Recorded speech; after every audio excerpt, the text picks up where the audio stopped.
ओम सच्चिदानंद रूपाय विश्वोत्पत्त्यादिहेतवे तापत्रय विनाशाय गोविंदाय नमो नमः। कृष्णाय वासुदेवाय हरये परमात्मने प्रणताक्लेशनाशाय गोविंदाय नमो नमः। नमस्कार, स्वागत है आपका आचार्य वाणी में। मैं आचार्य डॉक्टर विक्रमादित्य आपके साथ हूँ। आज का विषय हमारा है मेष राशि वालों के लिए अगस्त का मध्यकाल ग्रहों का क्या योग बना रहा है। मेष राशि मंगल प्रधान राशि और मंगल राशि वालों के सामने, मेष राशि वालों के समक्ष इस बात समझ लें कि मंगल और शनि एक दूसरे के सामने विरोधाभास करके उपस्थित हैं, एक दूसरे के सामने विरोध कर बड़े हठता के साथ एकत्र हो रखे हैं। और ऐसे में मंगल आपके छठे भाव में, शनि महाराज आपके 12वें भाव में, तो एक जो स्थिति है वो थोड़ी सी क्लैश वाली दिखाई देती है।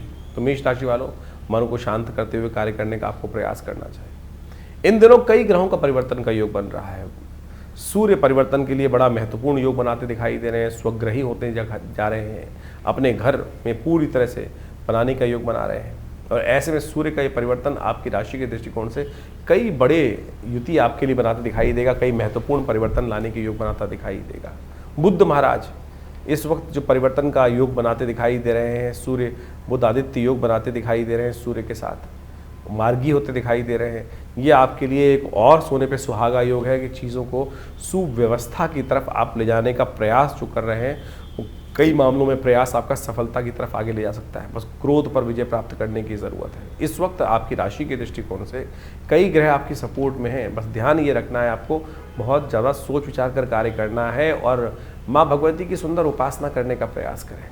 जन्माष्टमी आ रही है, जन्माष्टमी के दिन कुछ खास उपाय शास्त्र में वर्णित हैं। यदि आप वो कर लें तो हमें लगता है कि आपके लिए संपूर्ण कष्टों को दूर करने के अद्भुत रास्ते बनते दिखाई देंगे। माँ भगवती दुर्गा और साथ में भगवान कृष्ण की सुंदर उपासना करने का योग आपकी राशि में बहुत सुंदर रूप से बन रहा है। इन खास उपायों को समझ लीजिएगा, जब कौन से दिन किस प्रकार का उपाय करना है और किससे आपकी किस्मत को जगाने का रास्ता बनता दिखाई देगा। सबसे पहले हम बात कर लेते हैं 11 अगस्त की, सोमवार का अवसर। भाद्रपद का महीना आरंभ हो चुका है। भाद्रपद के महीने के अंदर ग्रहों का योगायोग जो बनता दिखाई दे रहा है वो विशेष तौर पर आपके लिए बड़ा अच्छा बन रहा है। कई परिवर्तन के योग बना रहे हैं और ऐसे में ये पहले दिन के दिन देखें तो बहुत सुंदर आपके लिए राजयोग बनता दिखाई दे रहा है। बृहस्पति से दृष्ट होकर जिस प्रकार से आपकी राशि में चंद्रमा का योग बन रहा है, ये कई मामलों में आपके लिए उन्नति का रास्ता प्रशस्त करेगा। चीज़ें आपको पॉजिटिव करने का रास्ता बनता दिखाई दे रहा है और बहुत सारे आपके विरोधी जो लोग लगते हैं वो आपके लिए सपोर्ट का रास्ता देने के रास्ते बनाते दिखाई दे रहे हैं। थोड़ा दूध इत्यादि का दान करना आपके लिए अच्छा रहेगा। सोमवार का अवसर है, शिव पर के मंदिर में जाकर ओम नमः शिवाय का स्तवन करते हुए यदि हो सके तो भगवान शंकर का दूध से अभिषेक करने का प्रयास करें, कल्याण होगा। बुध महाराज वक्री से मार्गी की तरफ जा रहे हैं, सूर्य के साथ बड़ा सुंदर योग बना रहे हैं, उसका भी लाभ आपको मिलता दिखाई देगा। 12 तारीख को यदि हम समझें तो मंगलवार का अवसर है, तृतीया तिथि है और इस दिन गणेश चतुर्थी का योग बनता दिखाई दे रहा है। ग्रहों के दृष्टिकोण से बुध परिवर्तन की तरफ जा चुके हैं, मार्गी हो चुके हैं और ये मार्गी होकर सूर्य के साथ बुध आदित्य योग बना रहे हैं और ये परिवर्तन आपके लिए बहुत अच्छा दिखाई दे रहा है। ये परिवर्तन आपके लिए कई मामलों में आगे बढ़ने की योग बनाएगा। लेकिन ध्यान रखना, मकान इत्यादि चीज़ों में, ज़मीन जायदाद पर इन दिनों थोड़ा खर्चा ज़्यादा हो सकता है, उसको थोड़ा सा ध्यान रखने का आपको प्रयास करना चाहिए। चीज़ें कहीं ना कहीं कोई लोग हैं, यदि आप ध्यान नहीं देंगे तो आपको लूटने का प्रयास कर सकते हैं। लेकिन अब समय है जो आप चीज़ों को जो फैलाव है उनको कंट्रोल करने की रास्ता जा रहे हैं। गणेश की सुंदर उपासना करें। ध्यान रखिएगा, थोड़ा सा ग्रह इस प्रकार आपके लिए थोड़ा मनोमस्तिष्क में थोड़ा 2-3 दिन के लिए थोड़ा सा एंजाइटी को बढ़ाने के योग बनाएगा। अननेसेसरी खर्चे थोड़े बढ़ते भी दिखाई देंगे, ऐसे योग भी बन रहे हैं। विघ्नों को दूर करने के लिए भगवान, क्योंकि चतुर्थी है, हनुमान जी का भी मंगलवार है, तो ऐसे में कोशिश ये करें हनुमान जी पर, गणेश जी पर सिंदूर अर्पित करने का प्रयास करें, वो आपके लिए बड़ा अच्छा रहेगा। 13 तारीख की बात कर लेते हैं, बुधवार का अवसर है और इस दिन चतुर्थी तिथि उदया तिथि के रूप में विद्वान माने दिल्ली के पंचांग के अनुसार से देखें तो पंचमी क्षय हो जाएगी। तो सबसे पहले क्षय तिथि पे नए कार्य आरंभ नहीं करने चाहिए। चतुर्थी वैसे ही रिक्ता तिथि मानी जाती है और ऐसे में पंचमी क्षय होने के कारण से इस बात का ध्यान रखना चाहिए। थोड़ा सा आपके लिए दिन जो है थोड़ा खर्चीला साबित होने के योग बन रहे हैं। अननेसेसरी के खर्चे, बेकार के खर्चे आपके जिम्मे पड़ते दिखाई दे रहे हैं। रोग दोष पे थोड़ा ध्यान रखने की ज़रूरत है। मौसम परिवर्तन की तरफ जा रहा है और थोड़ा स्वास्थ्य का भी ध्यान रखने की ज़रूरत है। हो सके तो महामृत्युंजय मंत्र का जप करें, हो सके तो पीली चीज़ों का दान करें। गौशाला के अंदर यदि हो सके तो थोड़ा सा पीली चीज़ों का दान करने का प्रयास कीजिए, वो आपके लिए अच्छा योग। हरी चीज़ें भी दान कर सकते हैं, पीली चीज़ें भी दान कर सकते हैं, दोनों चीज़ें आपके लिए उपयोगी साबित होंगी। 14 तारीख गुरुवार का अवसर, षष्ठी तिथि विद्यमान रहेगी। ग्रह परिवर्तन का योग बनाते दिखाई दे रहे हैं और ये परिवर्तन आपके अंदर नए उत्साह का वर्धन करता दिखाई देगा। नया विचार, मन पॉजिटिव होने के योग बनते जाएंगे। 2 दिन पहले जो मन की स्थिति थी उसमें और अब में बहुत महत्वपूर्ण परिवर्तन आता दिखाई देगा। बृहस्पति बहुत सुंदर रूप से आपकी राशि में लाभ का रास्ता बना रहे हैं, धर्म की तरफ आपको प्रेरित करते दिखाई दे रहे हैं। जो लोग आपके सपोर्ट में नहीं थे वो भी आपकी सपोर्ट करने का रास्ता बना सकते हैं। और सबसे बड़ी बात, बुध मार्गी होकर सूर्य के साथ विराजमान होकर अब सूर्य परिवर्तन की तरफ बहुत जल्दी तेज जाते दिखाई दे रहे हैं। ऐसे में ये समस्त योग आपकी राशि में अच्छे ही हैं, खराब नहीं है। इनका पॉजिटिव, जो आपके मनोमस्तिष्क में पॉजिटिव बात आ रही है उस पर कार्य करने का प्रयास करें। नए संपर्क साधने का दिन आपके लिए अच्छा दिखाई देता है। तो ऐसे में कम से कम पीली चीज़ों का दान, केले का दान करने का प्रयास करें, केले का पूजन करने का प्रयास करें, ये आपके लिए अच्छा रहेगा। गुरुजन की विशेष तौर पर उनका आशीर्वाद लेकर कार्य करना भी आपके लिए बृहस्पतिवार का दिन है। पीली चीज़ों का दान और हो सके तो थोड़ा हल्दी लेकर उसके द्वारा हल्का स्नान भी करना आपके लिए अच्छा रहेगा। यानी पानी में थोड़ी सी हल्दी मिलाकर स्नान करने से आपके लिए बृहस्पति का जो लाभ है वो ज़्यादा मिलता दिखाई देगा। इस वक्त बृहस्पति की शक्ति को बढ़ाने की आपको ज़रूरत है। जितनी बृहस्पति शक्ति बढ़ाएंगे उतना अच्छा होगा आपके लिए। 15 तारीख का दिन 15 अगस्त है, स्वतंत्रता दिवस है। आप सबको बहुत बहुत उस दिन की शुभकामना। भारत का स्वतंत्रता दिवस हम सब के लिए बहुत गौरव का विषय है कि हम उस आज़ाद हवा में, उस स्वतंत्र हवा में सांस लेने के लिए आज सुंदर योग बना रहे हैं। तो उन आज़ादी के दीवाने जो फांसी पर चढ़ गए, फंदा गले में डाल लिए, चूमते फंदे को चूमकर, तो उनको भी नमन करने की आवश्यकता है। इस स्वतंत्र भारत के लिए जिन्होंने अपने प्राणों को समर्पित करने का प्रयास किया, कोशिश करें उनके निमित्त भी कुछ थोड़ा बहुत ध्यान करें, अपनी श्रद्धांजलि उन्हें अर्पित करें। और भारत के प्रति, भारत में रहते हुए हम सब भारत को विश्वगुरु पुनः बनाने का प्रयास करें। इसके लिए हम सबको प्रयास करना चाहिए। इस हम के लिए भावनाएं पवित्र रखने का प्रयास करना चाहिए। देश सर्वोपरि, इस बात का ध्यान रखते हुए कार्य करना चाहिए। अब ग्रहों के दृष्टिकोण से देख लीजिए, इस दिन ग्रह क्या कह रहे हैं आपकी राशि के दृष्टिकोण से। ग्रह आपके लिए अंदर नई उम्मीद जगाते दिखाई दे रहे हैं और इस वक्त ग्रह आपके लिए अच्छी अपॉर्चुनिटीज़ देने का रास्ता बनाते दिखाई दे रहे हैं। हमको पॉजिटिव सोच के साथ आगे चलने की ज़रूरत है। ग्रह इस प्रकार का योग बना रहे हैं। हो सके तो गौ पूजा, शुक्रवार का दिवस है, कोशिश करें गौ पूजा अवश्य करने का प्रयास करें। देश के प्रति जो हम कर रहे हैं वो तो करें ही करें अवश्य।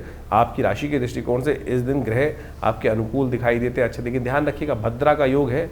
नए कार्यों में थोड़ा सा आगे बढ़ने से बचना चाहिए, नए कार्य करने से बचना चाहिए इस दिन, क्योंकि सुबह सूर्योदय से लेकर करीब 12:50 तक ये भद्रा का दोष लग रहा है। तो उस समय तक नए कार्यों में हाथ डालने से बचना चाहिए आपके लिए, नहीं तो भद्रा दोष लगता है और फिर बहुत सारी समस्याएं उत्पन्न करने के योग देते हैं ग्रह।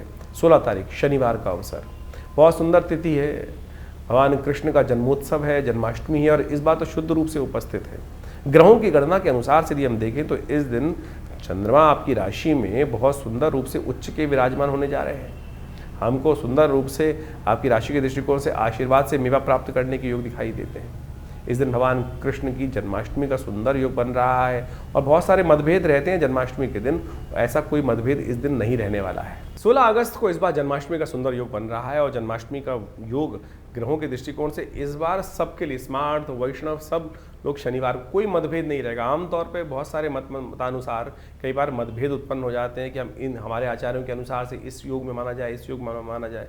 लेकिन इस बार यदि पंचांग को देखा जाए तो बहुत सारे द्वंद्वों को करने की ज़रूरत ही नहीं है। अष्टमी उदया तिथि के रूप में विराजमान है 16 तारीख को, और उसके साथ साथ सुबह रात्रि के समय जिस वक्त भगवान का जन्म माना जाता है उस समय वृषभ लग्न भी उपस्थित हो ही जाएगी। और साथ साथ चंद्रमा भी विशेष तौर पर यदि देखा जाए तो वृषभ राशि में ही उस दिन उच्च के विराजमान होकर रहेंगे।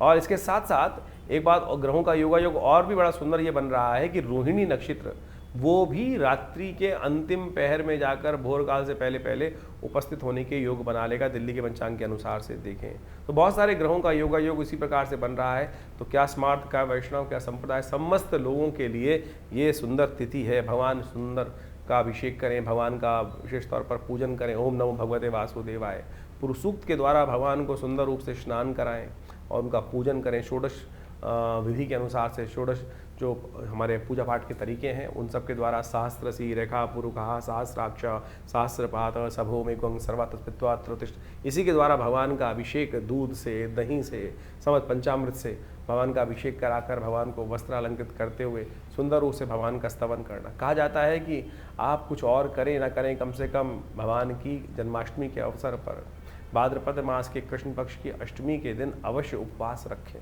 उपवास रख के भगवान का सुंदर रूप से संकीर्तन करें, पूजन करें, भगवान का अभिषेक करें, हरिनाम का संकीर्तन करें और केवल इसी से आपके अनेक जन्मों के कष्ट जो हैं वो कट जाते हैं।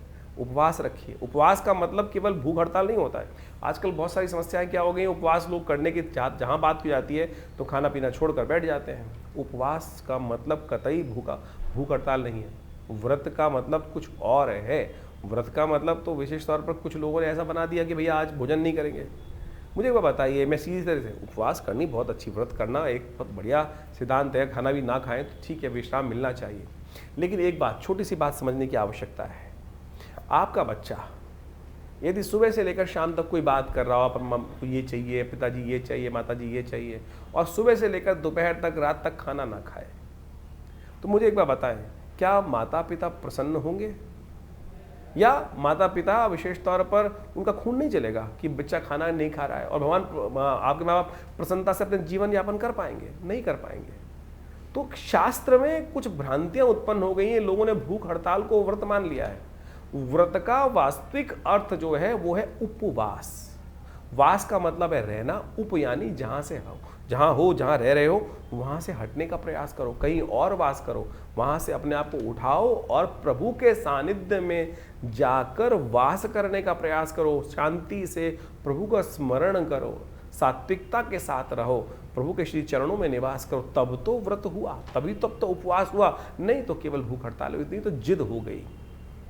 आपको खाली ना खाना, खाना ना खाना भी एक प्रकार से उपव्रत कहा जा सकता है। लेकिन कुछ कालांतर में ऐसी भ्रांति उत्पन्न हो गई है बहुत सारी चीज़ों ने कि भूख हड़ताल, पेट को कुछ नहीं देना, उसी को हम व्रत मान के बैठ गए हैं। लेकिन और उस दिन एक समझे कि जिस दिन खाना नहीं खाया, कुछ नहीं किया, उस दिन क्या होगा, और बाहर की चीज़ सब खा लेंगे। कुट्टू के आटे से लेकर पता नहीं क्या क्या, पकौड़ी, चाट पकौड़ी इत्यादि समस्त खाने की व्यवस्था बना लेंगे। तो फिर वो क्या हुआ, फिर तो वो कुछ और ही हो गया ना। इस व्रत में हरिनाम का संकीर्तन, जागरण, भगवान के नाम का जप, भगवान के क्रियाकलाप जो हैं उनकी कथाएं पढ़ना, उनकी कथा सुनना, उनके मंत्र का जप करना, दान पुण्य करना, सात्विकता का से जीवन निर्वाह करने का प्रयास करना, और विशेष तौर पर मनसा वाचा कर्मणा प्रभु के नाम का संकीर्तन करना, ये तो हुआ उपवास। तो अब आप देख लीजिए आप क्या कर रहे हैं। तो परमात्मा की कृपा प्राप्त करने के लिए फिर कहते हैं लोग संकट नहीं हरे, कष्ट नहीं हरे। तो ऐसे में कष्ट कहाँ हरेंगे? तो इसलिए इस बात को समझें कि इस जन्माष्टमी पर हम भगवान का षोडशोपचार पूजन करें। हमने विवेकानंद योगाश्रम में इस दिन विशेष भगवान का पूजन रखा है। शाम के समय जो करीब करीब यज्ञ के साथ आरंभ होगा और भगवान के पूजन के साथ सुंदर व्यवस्था बनेगी। भगवान को विशेष तौर पर षोडशोपचार पूजन कर कर उनका विभिन्न प्रकार से, विभिन्न औषधियों से उनका अभिषेक रहेगा, भगवान का पूजन रहेगा, भगवान के नाम का संकीर्तन रहेगा, कीर्तन, पूजा पाठ सबकी व्यवस्था है।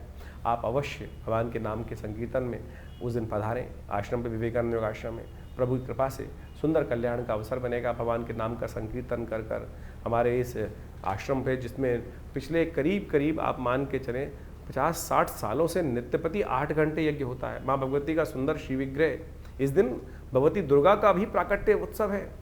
आप महामाया जी का भी प्राकट्य उत्सव माना जाता है, जो भगवान कृष्ण के साथ ही उत्पन्न हुई थी।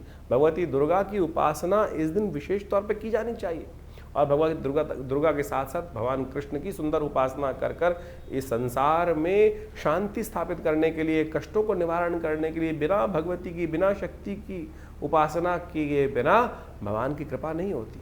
तो इसलिए सुंदर रूप से आप अपने कार्यक्रमों में, यज्ञ में सम्मिलित हों, भगवान के नाम के संकीर्तन में हम विशेष रूप से कार्यक्रम रख रहे हैं, तो आप अवश्य अपना स्थान आरक्षित कर इस कार्यक्रम में सम्मिलित हो सकते हैं। मेष राशि वालों, जन्माष्टमी का सुंदर योग बन रहा है। इस दिन भाग्य को जगाने के लिए कुछ खास उपाय आप भी नोट कर लीजिए, जो आपको अवश्य करने का प्रयास करना चाहिए। भगवान कृष्ण को बांसुरी, बांस की बनी हुई बांसुरी अवश्य अर्पित करने का प्रयास करें। ओम नमो नारायणाय इस मंत्र का यदि सुंदर स्तवन करें तो बहुत सुंदर रहेगा आपके लिए। इसी मंत्र से भगवान को सुंदर विशेष तौर पर नैवेद्य अर्पित करें। और आपकी राशि के दृष्टिकोण से तो सबसे श्रेष्ठ ये दिखाई देता है कि आप मीठे गुड़ से बनी हुई जो सुहाली होती हैं वो भगवान को माखन मिश्री के साथ अर्पित करेंगे तो बहुत अच्छा रहेगा। लाल वस्त्र भगवान को, रेशमी लाल वस्त्र, गोटे युक्त लाल वस्त्र भगवान को अर्पित करना आपकी राशि के दृष्टिकोण से सबसे श्रेष्ठ दिखाई देता है। और ऐसे में आप अपनी राशि के अनुकूल एक बात और ध्यान रखें, लकड़ी का झूला बनाकर भगवान को अर्पित करें। नंदलाल जन्म ले रहे हैं, भय प्रकट कृपाला दीन दयाला, तो यानी भगवान के सुंदर रूप से पूजन कर अवश्य उनको लकड़ी के झूले पर लाल रंग के वस्त्र को धारण कराते हुए 10 झूले आपकी राशि के दृष्टिकोण से, मंगल प्रधान राशि है आपकी और मंगल विशेष तौर पर संबंध रखते हैं 10 से, तो उनको अवश्य 10 झूले ओम नमो भगवते वासुदेवाय, ओम नमो नारायण इस मंत्र का जप करते हुए अवश्य देने का प्रयास कीजिए। भगवान की कृपा होगी। और एक बात ध्यान रखें, भगवती की भी उपासना करें इस दिन। माँ भगवती की दुर्गा के लिए निमित्त सर्वमंगल मांगल्ये शिवे सर्वार्थ साधिके शरण्ये त्र्यंबके गौरी नारायणी नमोस्तुते इस मंत्र का भी स्तवन करें। माँ भगवती दुर्गा की कृपा से आपके बहुत सारे कष्ट, आपकी राशि में इस वक्त योग भी चल रहा है कि यदि दुर्गा जी के साथ कृष्ण की उपासना करेंगे तो भगवान की कृपा से आपके समस्त कष्ट निवारण, 1 साल तक ये योग रहेगा आपकी राशि में, तो अवश्य नित्यपति इनका स्तवन करें। भगवती के प्रसाद से, कृपा से आपके लिए अद्भुत कृपा का योग बन जाएगा, बहुत सुंदर योग बनेगा आपकी राशि के दृष्टिकोण से। 17 तारीख की दिन बात करें, रविवार का अवसर है, नवमी तिथि विद्यमान है, इस दिन गोगा नवमी है और सूर्य भी परिवर्तन की तरफ जा रहे हैं। सूर्य का यह परिवर्तन आपकी राशि के दृष्टिकोण से आप समझें बहुत महत्वपूर्ण योग बनाने की स्थिति में है। सूर्य का यह परिवर्तन आपकी राशि में जहां होने के योग बना रहा है, ये विशेष तौर पर आप समझें आपके संपर्कों को बढ़ाएगा। रविवार के दिन सूर्य परिवर्तन की तरफ जा रहे हैं, हृदय नाम का योग बन रहा है और ऐसे में ये हृदय नाम का योग जो है वो कई रूप से आपके लिए बड़ा सुंदर रहता है। सूर्य आमतौर पर बड़े उग्र माने जाते हैं। इस वर्ष तो राजा भी शुक्र ही हैं, सूर्य ही हैं इस वक्त राजा है, तो ऐसे में भगवान सूर्य के निमित्त अवश्य जल देने का प्रयास करें। एक पीला पुष्प डालकर भगवान को नित्यप्रति जल दें। और ये सूर्य 1 महीने तक आपकी राशि में जहाँ विराजमान होने जा रहे हैं, ये आपकी बुद्धि पर, बौद्धिक बल पर, नए संपर्कों पर बहुत सारा नया एक छाप छोड़ने के लिए उपस्थित है। केतु के साथ उपस्थित होकर सूर्य आपकी राशि में, यानी आपकी वाणी में, आपकी किस्मत में नया 4 चांद लगाने के, यानी एक नया प्रकाश उत्पन्न करने के योग बना सकते हैं। संक्रांति है, अगले दिन पुण्य रहेगा, क्योंकि संक्रांति का योग जो बन रहा है रात्रि में 12 बजे के बाद करीब 1-1:30 बजे के, 1:45 बजे के आसपास बन रहा है। तो ऐसे में ये जो परिवर्तन का योग बनेगा, इसका पुण्य अगले दिन रहेगा। अगले दिन सुबह उठकर विशेष तौर पर भगवान सूर्य के निमित्त आपको क्या करना चाहिए, गेहूँ इत्यादि का, घी इत्यादि का दान अवश्य करने का प्रयास करना चाहिए। तो आपके इस कृपा से, भगवान की कृपा से भगवान सूर्य प्रसन्न होंगे और उनके आशीर्वाद से आपके वारे न्यारे होने के योग बनेंगे।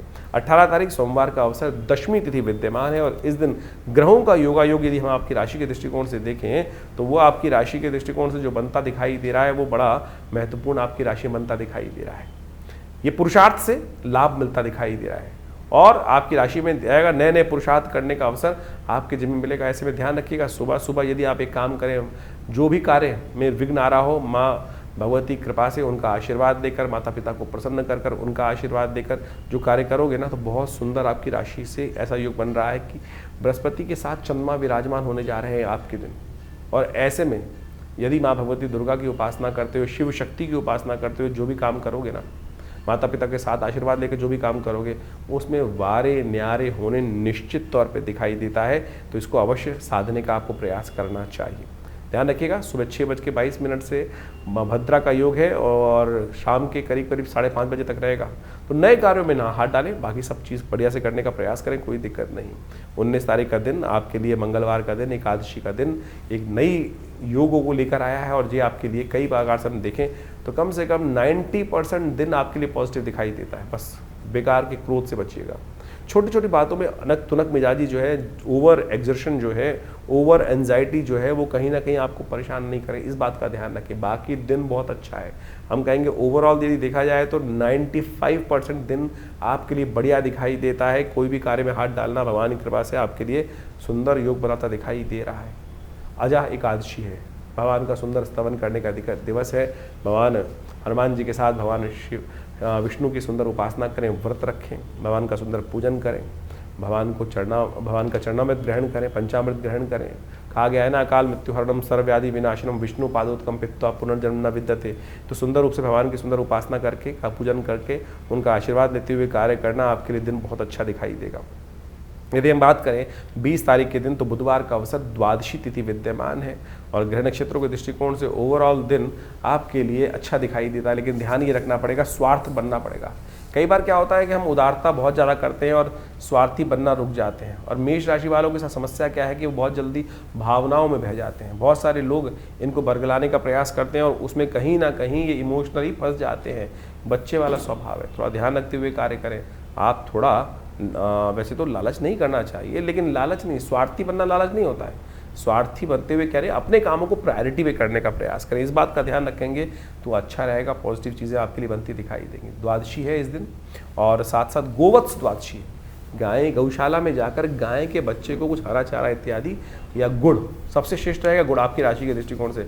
गुड़ इत्यादि गाय के बछड़े को देने से क्या होगा कि जीवन के बहुत सारे कष्ट दूर होने के योग बन जाएंगे। इस दिन बुध प्रदोष भी है, तो कोशिश ये करें शाम के समय भगवान शंकर का सुंदर अभिषेक करके दही से भगवान का अभिषेक करने का प्रयास करें, उनको बिलपत्र अर्पित करने का प्रयास करें।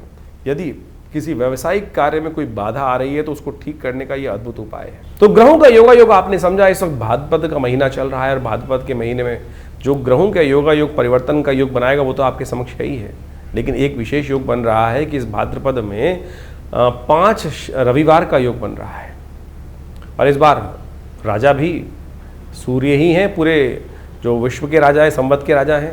और उसके दृष्टिकोण से यदि ग्रहगण प्रभाव देखा जाए तो इस बार पूरे विश्व में अच्छी खासी वृष्टि के योग बन रहे हैं और वो इतनी ज़्यादा हो गई है, कई जगह लोग परेशान भी हो गए, त्रस्त भी हो गए हैं। और इस बार 5 रविवार का योग भाद्रपद में जो दिखा रहा है वो वास्तविक तौर पर एक बात को भी इंगित करता है कि जो इस वक्त भयावह पूरे विश्व में पानी की त्रासदी चल रही है, अतिवृष्टि होने के योग बन गए हैं, उससे कहीं ना कहीं अब कुछ ना कुछ रास्ता, बचाव का रास्ता बनता भी दिखाई देगा।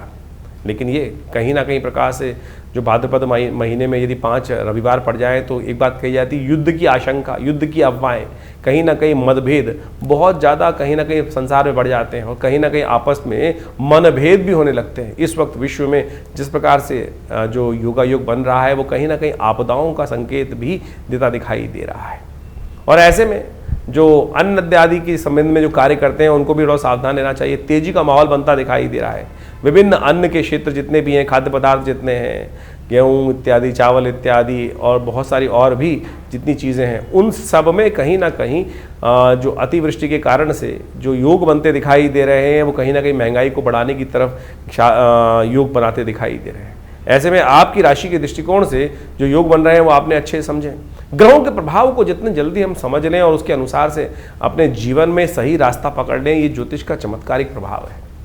देखिए, जो सूर्य है वो हर एक स्थिति में एक सही निकलता है, लेकिन हर व्यक्ति पर उसका प्रभाव अलग अलग होता है। ग्रहों का ये परिवर्तन जो योग बनाते हैं, इन सब का प्रभाव सूक्ष्म दृष्टिकोण से हर व्यक्ति को समझ में आना चाहिए। ज्योतिष के दृष्टिकोण से बड़ा सूक्ष्म अन्वेषण है। आपकी जन्मपत्री, आपका जो भाग्य है वो हर व्यक्ति का अलग है। कहीं ना कहीं उस भाग्य पर किस प्रकार का योग बनेगा, ग्रहों का परिवर्तन क्या प्रभाव डालेगा, हर व्यक्ति पर अलग प्रभाव डालता है। एक ही क्षेत्र में रहने वाले, एक ही घर में रहने वाले, यदि हम देखें कि क्या परिवर्तन एक जैसा ही होगा सबके लिए, नहीं, बिल्कुल नहीं होगा। किसी के लिए अच्छा, किसी के खराब। एक ही घर में रहने वाले जो 8, 5, 6 जातक हैं, उन सब पर भी ग्रहों का प्रभाव अलग अलग होता है। तो ऐसे में उस परिवर्तन का प्रभाव आपके ऊपर क्या हो रहा है, राशि के दृष्टिकोण से तो आप समझ ही रहे हैं, लेकिन आपकी जन्मपत्री, आपका जन्म समय, आपका भाग्य बिल्कुल बहुत सारी चीज़ों को बताने में रास्ता बता सकता है। तो ज्योतिष विज्ञान बड़ी सूक्ष्म दृष्टिकोण से देखने की चीज़ें हैं और हम बहुत सारी चीज़ों को समझने का प्रयास करते हैं। बड़ा शोध संस्थान चलाते हैं पिछले करीब 50 सालों में। ज्योतिष के संबंध में, अध्यात्म के संबंध में, भारतीय योग विज्ञान के संबंध में हमारे आश्रम में बहुत सारी रिसर्च बहुत सारा अनुसंधान शोध किया गया, 50 से ऊपर पुस्तकें प्रकाशित की गई हैं। सदगुरु आचार्य श्री केशव देव जी के महाराज के सानिध्य में रहकर हमने बहुत सारे विभिन्न भारत की पराविद्याओं के ऊपर कार्य किया, चाहे वो मंत्र विज्ञान है, चाहे वो यज्ञ विज्ञान है, चाहे वो कर्मकांड है, योग की सहस्त्रों शाखाएं हैं, और उन सब के ऊपर मुद्रा विज्ञान इत्यादि बहुत सारे अलग अलग विषयों के ऊपर बहुत सारा शोध अनुसंधान करके चीज़ों को समझने का हमने प्रयास किया। और आप समझें, ज्योतिष एक ऐसा विषय है कि जिसके द्वारा आप बहुत सारे कार्यों का निदान भी कर सकते हैं, डायग्नोज कर सकते हैं। बीमारियों के संबंध में भी आयुर्वेद के साथ साथ ज्योतिष को साथ साथ चलाया गया था। आज जो समाज में जो आयुर्वेद का या चिकित्सा विज्ञान का भाव है, वहाँ ज्योतिष के एक पार्ट को निग्लेक्ट कर दिया गया है। अरे ज्योतिष पूरी तरह से डायग्नोज पर ही है, आपके ग्रह बदले और वो कहीं ना कहीं कौन सा रोग उत्पन्न करेंगे, किस प्रकार से बीमारी का रास्ता बनाएंगे, ये भी ज्योतिष के अंदर बहुत अच्छे से, अगर समय खराब चल रहा है, किस प्रकार से कौन से मंत्र को जप कर कर, कौन सी मुद्रा का प्रयोग करके, कौन सी औषधि कब आपके लिए अच्छी अनुरूप रहेगी, कौन सी औषधि कब कार्य नहीं करेगी, ये भी ज्योतिष विज्ञान के माध्यम से आप बहुत अच्छे से समझ सकते हैं, कार्यों को कर सकते हैं। हमने इसके ऊपर बहुत अच्छे से चीज़ों को समझने का प्रयास किया। बहुत सारी चीज़ें हम समय समय पर आपके बहुत सारे अपने इन कार्यक्रमों के माध्यम से आपके समक्ष रखते भी आए हैं। तो आप ज्योतिष विज्ञान को सही रूप समझने का प्रयास करें। विडंबनाएं, बहुत सारी लोग आपके मन में ऐसे भाव डालने का प्रयास करेंगे कि सब कुछ भी सत्य नहीं है। अरे नहीं, एक एक चीज़ सत्य है, एक एक चीज़ का प्रभाव है। इसको आप समझें। हमारे ऋषि मुनियों ने हजारों लाखों पुस्तकें, लाखों अनुसंधान हमारे समक्ष उपस्थित किए हैं। हर ऋषि, करोड़ों ऋषि हुए आज तक हो चुके हैं, और उन सब ने अपने शोध हमारी भारतीय संस्कृति में जगह जगह बताए हैं, और लोग उसका प्रभाव देखते भी आए।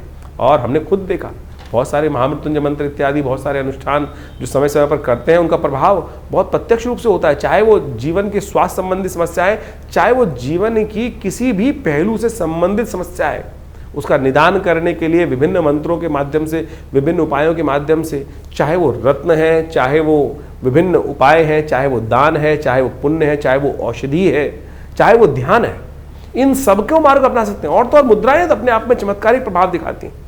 ये शरीर के जो विभिन्न भागों के द्वारा योग और विभिन्न मुद्राओं का उपयोग किया जाता है। जैसे किसी का बृहस्पति खराब है तो ये ज्ञान मुद्रा का नित्य प्रति अभ्यास करें, देखें, किसी और चीज़ की आवश्यकता ही नहीं पड़ेगी। शनि यदि खराब चल रहा है, शनि का दुष्प्रभाव बहुत ज़्यादा जीवन में हो रहा है, तो यदि नेगेटिव प्रभाव है तो इसको इस मुद्रा के द्वारा, शून्य मुद्रा का उपयोग करते हुए, शनि की मुद्रा का उपयोग करते हुए यदि मंत्र जप किया जाए, कुछ भी उसका नित्य प्रति इस मुद्रा का अभ्यास किया जाए, तो उससे भी बहुत ज़बरदस्त प्रकार से आपकी समस्याओं को ठीक करने में रास्ते मिलते हैं। तो ऐसे बहुत सारी चीज़ें हैं, बहुत सारे मार्ग हैं जिनको आप समझेंगे तो बहुत अच्छे से रास्ता बनता दिखाई देगा, कष्टों को निवारण करने का योग बनता दिखाई देगा। और इन सब चीज़ों को हमें अच्छे से समझ लेना चाहिए।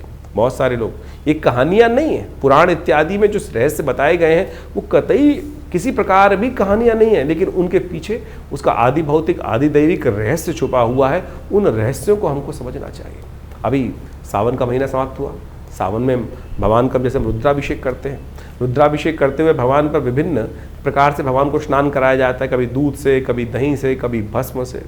भगवान के ऊपर बिलपत्र चढ़ाए जाते हैं, दूर्वा चढ़ाई जाती है, भंग चढ़ाई जाती है, और तो और वो आक के पत्ते चढ़ाए जाते हैं, धतूरे के पत्ते चढ़ाए जाते हैं। यदि इनको वैज्ञानिक तौर पे आप देखने का प्रयास करेंगे तो इन सब के माध्यम से आप समझे, घास को चढ़ाकर भगवान के ऊपर चढ़ाने का कारण क्या है? उसका मंत्र है कांडात कांडात प्रोहंती। भगवान के ऊपर चढ़ाते हुए इस मंत्र को कहा जाता है। औषध विज्ञान के अनुसार से आपके जो बहुत सारी बीमारी को ठीक करने के लिए, पेट संबंधी बीमारियों को ठीक करने के लिए ये बहुत दिव्य औषधि है। जो घास के ऊपर 3 जो अंकुर, दिरवा अंकुर होते हैं, कहा जाता है गणेश जी एक बार बीमार हो गए थे और ऋषियों ने 108 दूर्वा अंकुर अभिमंत्रित कर कर गणेश जी को दिए, उससे उनको स्वास्थ्य में लाभ प्राप्त हुआ। इसी प्रकार से विभिन्न जो चीज़ें हमारे क्रियाकलाप कर्मकांड के सिद्धांत से भारतीय संस्कृति में बताई गई हैं, पुराण इत्यादि में चीज़ों में बताए गए हैं, वो सब के सब क्रियाकलाप बहुत रहस्यपूर्ण है, परम वैज्ञानिक है। औषधीय दृष्टिकोण से भी उसको अच्छे से समझा जा सकता है। तो आप इन सब को समझें। हम समय समय पर आपकी राशि के दृष्टिकोण से बहुत सारी चीज़ें बताते हैं, लेकिन जन्मपत्री भी उसका बहुत विशद विषय है और वृहद विषय है। साथ साथ आपके हाथ की रेखाएं, मस्तिष्क की रेखाएं और ये सब का सब शरीर की जो विभिन्न आकृति विज्ञान है वो ज्योतिष के अनुसार समुद्र शास्त्र के माध्यम से इन सब रहस्यों को अच्छे से समझकर हम जीवन में उत्थान की तरफ आगे चलें। और भारतीय संस्कृति परम बहुत सुंदर रूप से उपस्थित किए गए इन सब रहस्यों को, तो आप यदि इन सब चीज़ों को समझेंगे तो बहुत बढ़िया आपके लिए बहुत सारे विषयों को अच्छे से हम बताएंगे। आश्रम के द्वारा जो प्रकाशित पुस्तकें हैं वो आप हमारी वेबसाइट पे जाके देख सकते हैं। mudrasforhealing.com वेबसाइट है हमारी, acharyavikramadiत्य.com वेबसाइट है हमारी, vivekanandnaturecure.com ये भी हमारे आश्रम की ही वेबसाइट है। और यहाँ पर हमारे आश्रम की समस्त गतिविधियों को समय समय पर हम बताते रहते हैं। बहुत सारे विभिन्न कार्यक्रम आश्रम पे समय समय पर चलते रहते हैं और इन सब विषयों को आप अच्छे से समझकर और इन सब से आश्रम से जुड़ें। और स्वागत है आप सबका हमारे यहाँ जो नित्य प्रति कार्यक्रम होते ही हैं। रविवार को विशेष कार्यक्रम में, यज्ञ में आप सब लोग सम्मिलित हो सकते हैं। सुबह 8 बजे से लेकर करीब करीब 10 साढ़े 10 बजे तक भंडारे के साथ बड़ा यज्ञ और स्वाध्याय इत्यादि का कार्यक्रम चलता है हर रविवार को। और आप सब अपने विषयों को लेकर आश्रम पे उपस्थित होंगे तो हम अवश्य जो भी भगवान की कृपा से रास्ता बनेगा अवश्य आपके साथ बनाएंगे। जीवन में कल्याण का मार्ग प्रशस्त हो, आप सबको आशीर्वाद, कल्याण हो, भगवान का कृपा आपके साथ हमेशा बनी रहे।